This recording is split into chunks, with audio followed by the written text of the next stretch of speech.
How do you feel about singing comedians on the topic of music and comedy? Um, I don't know that many of them anymore. Like I it's don't like see them around. is it Bo Burnham, isn't it?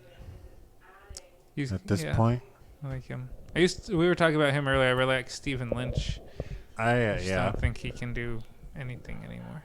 It gets to a point where it's kind of a weird in between for me because at some stage of you listening to it, it stops being funny because you've heard it so many times.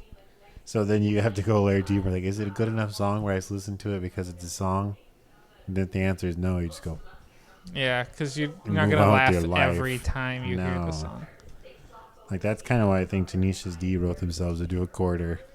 Because they tried to be like serious rock band, but also not a serious rock band, I think. I don't know. They're weird. I was just talking about them with Joe the other day. It's strange. Their first two albums are really good. The Pick of Destiny has really cool songs on it, like really good rock songs. And then that third one, the Rise of the Phoenix, was very strange, but pretty good. Oh, they put a dick on the cover. It looked like There's a bird. there's a big dick on there. Did they really? Yeah, it's this big. It's supposed to be a phoenix, but it's definitely a dick. I think it's beautiful, personally. And then they actually made a recent one that I have not listened to. It's some Apocalyptico or something. Oh, yeah. They released like a graphic novel with it, and it's extremely They like. did an animated show for it, too, didn't they? I think it's like YouTube. I don't know if it's animated or just still images. It's the same style from the graphic novel. Personally, it looks terrible. Looks like MS Paint. But Maybe that's the look they're going for. yeah, I think it was on purpose because I feel like between the two of them, they could find really, really like great renowned artists to do that. But whatever, that's their art. They went a little beyond the music for sure. It was all acting too.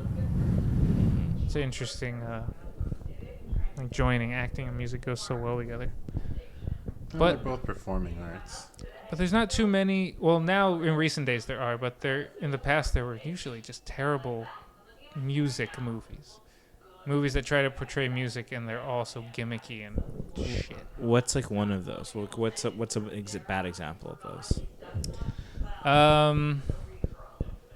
It's kind of a guilty pleasure, but I like know that it's bad at portraying it. Is the Almost Famous?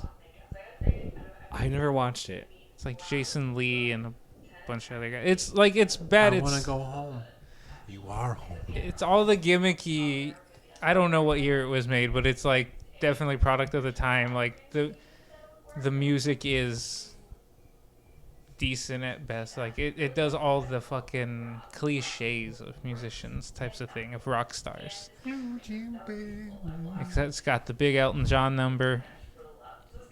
But again, a guilty pleasure. I like watch it and I'm like, oh, I'm having a good time. I know it's not great, but I'm having a good time.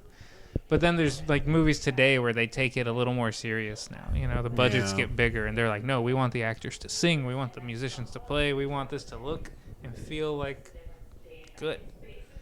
Not all the time, but they're doing it. Did you ever see Whiplash, Angel? I did. I have a love-hate relationship with the movie. The sports movie about music. It's weird. When I first saw it, I really was like, as a drummer, I was like, yeah, this movie is fucking intense. Like, I would, being in that drummer's shoes, I would definitely hate it and feel all crazy and the competition and everything about it. But now looking back at it, it's like, that teacher would never fly in any school. Right? No, I don't know any drummer who is that insane that they would just sit there and take that from anyone. That kid got Miles Teller, I'm pretty sure who plays him, got hit by a car and still went to go try to play that show. That's how intense that whole teacher-student dynamic was. I just loved all the people in that movie came out AMC. They were like, oh, dude, I get it. It's like, no, you don't. Shut up.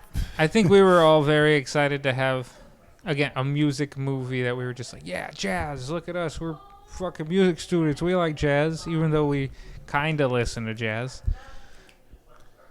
I love to get scratchy, crappy sounding vinyl and put it on my hissy record player and smoke a cigarette.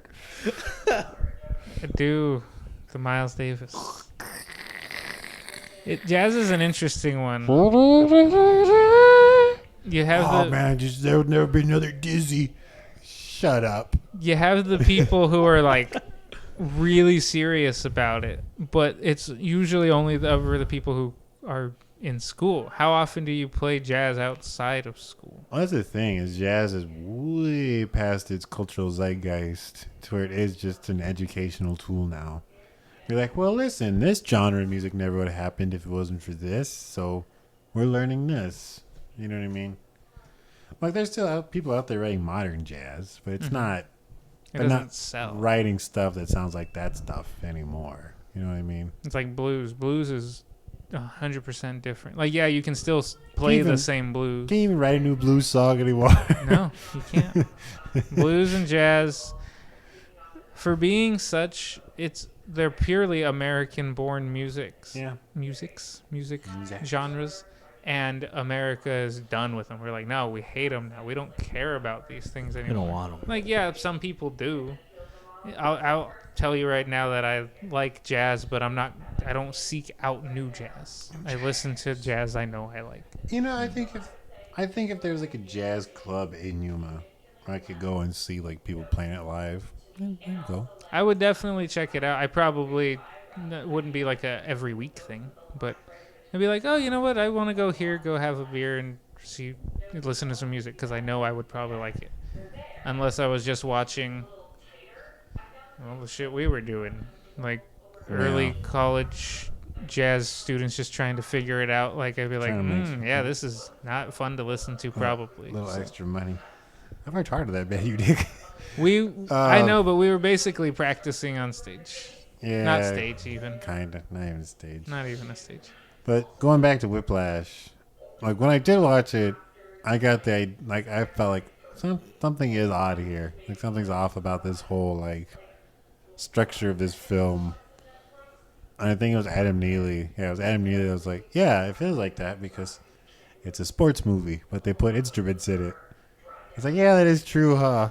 Because I was just like, I gotta get better. Yeah. And he has like a Rocky montage and he can play better. It's like, that's not how instruments work. It doesn't matter if you bang your head against the wall for like 6 hours for a month. Like, there is a structure to it. You don't just randomly get better. What I was gonna say was I think that was probably a deliberate move because it was probably it's probably more entertaining and it's probably easier to translate to an audience. Like, well, what's the closest reference they can get? Yeah. Oh, like a sports reference. Make it a sports movie. Mm-hmm. Yeah, I'll get that. Therefore, I get music. Just saying, it's hard to make a good music movie. Music is my weapon.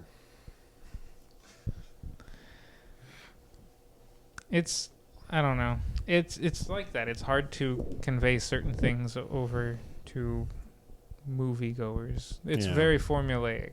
Hollywood is. Insidery topics that you make on a broad sweep are always going to be weird. I heard from people working at Harkins here when it was out. They were like, "Oh, that movie?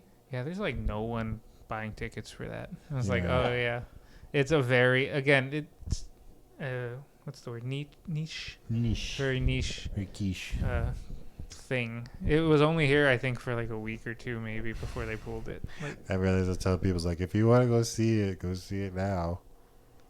But either way, it was definitely fun at the time. It's now looking back, it's definitely an okay movie. I think J.K. Simmons acted very, very good in it. Miles Teller acted very good in it. But at the end of the day, it's definitely not a believable music movie. The best scene from that whole film is there's a part where he's like chewing out the band, and the trombone player, who's a little husky, is like looking down and will make eye contact with him. And he's like, what are you looking at? There's no damn Mars bar down there. That is a good one. He's an asshole. It's like, it's fat. It's funny because like, okay, the guy's fat. Like there's no candy down there. And then a Mars bar? Are you not bought candies? It's like 1953. Yeah, where did they still sell? Because I remember when they found, what's his name, Saddam. When they found Saddam, we sought out Mars bars so we could be like, well, let's see what his last meal was here. There were a lot of Mars bars. That's what M&M stands for. It's Mars and something. Yeah. Two guys who started it. Yeah. Mars. It's a cool last name. Mars. Mars and Thars. Stars upon Thars and Mars. The Star Billy Snitches. You're a rap fool? You okay with that?